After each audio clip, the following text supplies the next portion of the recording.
This is Lord of War 2006, and this is my tavor x95 that I kind of custom did. Not really custom, but they're still all tavor, parts. I basically see if you can see this handguard here. Basically, I bought a set of black handguards and took the little tab pins out of them, or the little buttons out of them, and switched them for the black and the green, and then the bottom I just put the black handguard on because I thought that was kind of nice. I like the way that looked. And then over here I bought the kind of like more the I don't know if it's IMI or Israeli Defense Force like grip type. I like that a little better. It feels a lot better, more aggressive grip. And then I do got plans for this. Basically my plans for this is to get the muzzle brake pinned and weld, and then but before all that I have to get a left-handed conversion. In order to do that I gotta wait for IWI because they're currently not doing left-hand conversions right now, so that's kind of a bummer. So I could try to use this because it's got a deflector. However, yeah, I'd rather not. So this hasn't been shot at all yet. A lot of my bullpups haven't been shot, but I have been converting them to left-hand. So after I get the conversion done to left-handed, I plan on, like I said, pinning and welding this muzzle brake right here, getting it pinned and welded to purposely slowly get rid of this butt stock right here, the big thick rubber piece. I'm gonna get the original IWI thin pad, which is probably about the thickness of that little black line right there, if you can see it. So it'll shorten it up, kind of, but not really. It will shorten the overall length up, but not really, because once you pin and weld the muzzle brake on, that extends your overall length, even though it really doesn't, but it does because it's no longer removable. So then that will give me the overall length, I believe, for the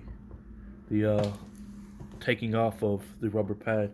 But I still have to do measurements. I have to get the part in hand, and that's another thing. This pad is out of stock, so I need the actual pad to measure from the barrel to the muzzle brake to that, if it does get pinned and welded, to see if the overall length is there. If it's not, then obviously I can't use the pad, and $15 isn't much to waste because that's what the pad costs. So if I waste it, I'll waste it. But yeah, so let's just do a little bit of a breakdown on this. I'd rather not, but the only reason I say that is because I had a horrible time the first time I broke this thing down. And basically the first time I broke this down, this like little piece right here, the bolt catch, fell out, and I didn't know how to put it back in, and I didn't see too many good clarity videos on how to do it, so I would just kind of problem solve for about 40 minutes until I could figure it out. So we'll just kind of show you the back side of this coming down, if I can. Basically, you got a little a pin right here that you push in, and I may need a tool to do it, so I'm gonna go ahead and set this down right there. Try to get it in frame. Make sure it's there. Alright, I just got this right here, a little push pin. I don't want to mar it up or anything, so I'm gonna try to put something under it. Alright, that looks a little better. Alright, just a little bit right there, that's it. You can see how it came out on this back side. And you just pull it like that and it popped. And then all this pretty much just comes right out. And I probably should have cocked it, but it went ahead and cocked it when I did that. So there's that, and then you just kind of can grab up in here. I forget where it's at. Where is it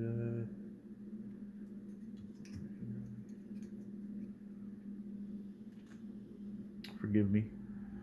Just kind of look in here.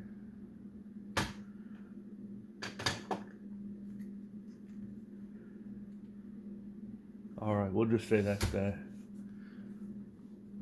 And this is kind of the insides of it. All this is pretty much metal, what you see, except for this back piece right here. It's kind of a plastic, but that's what's taking the beating. And I believe these are fairly replaceable. I don't know, I would think it would be. But I haven't actually took this out. Like, I've taken this piece out, but I haven't taken this off of the mechanism, so I couldn't tell you if it was a quick replacement or not. It almost looks like it's infused into this, but no, it's not. You can see right here, yeah. Try to, yeah, that's good. So I believe, yeah, that's your rod right here. There's probably it almost looks like it's to keep the bolt in battery, but I'm not for sure. So the bolt itself is on a return spring. You can see right there. So that's kind of cool. That's your piston. But yeah, these things are quite a bit of money. But that's pretty much all you need to do for maintenance. You can kind of see down in there if it's got any light down in there. I don't know if you can see. Yeah, right there. You can see the barrel and all that.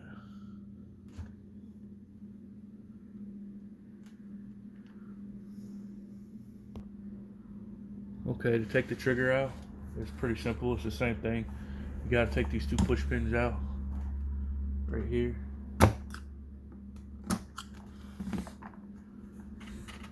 And then just kind of slide them out like that.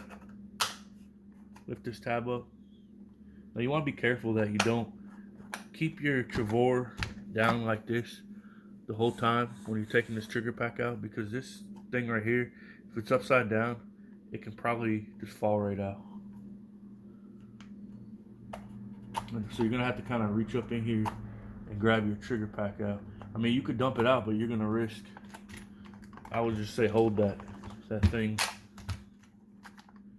I'm fumbling it. Oh, well, I just knocked it out, pretty sure. Well, now I get to play with it. Okay, I had to fight with it for about 20 minutes, and this is the piece of crap when it comes out. You gotta guide this back into the thing and then push it back out, or push it back in. You can see, I'm gonna try to put it on camera, maybe the light, if I can get it in focus. Probably not. It's kind of dark in there and I don't really have a light. But it's in the mag welds, or the trigger pocket itself. There's a little cutout notch that's like right in there. I don't think you can see it, but there's a cutout notch. And that has to sit inside of there like that and then come down. So let's try to get that. Okay, I don't know if you can see that bar right there, but it's down in there. And you gotta kind of fight it the whole way. You gotta push it down in there and then bring it up. If you have one, you'll know what I'm talking about. So basically this just pulled it out like that. It just drops in there, and when you disassemble it, it pulls right out. So let's get this thing back together before I fumble anything else up. So basically you just right there, turn it this way,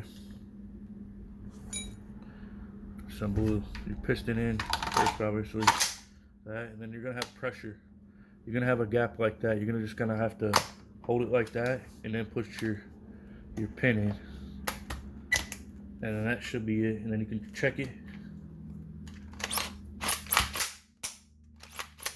Check the safety. Doesn't go. And that's it. But yeah, I'll be glad when I can take this out to the range and get some time with it.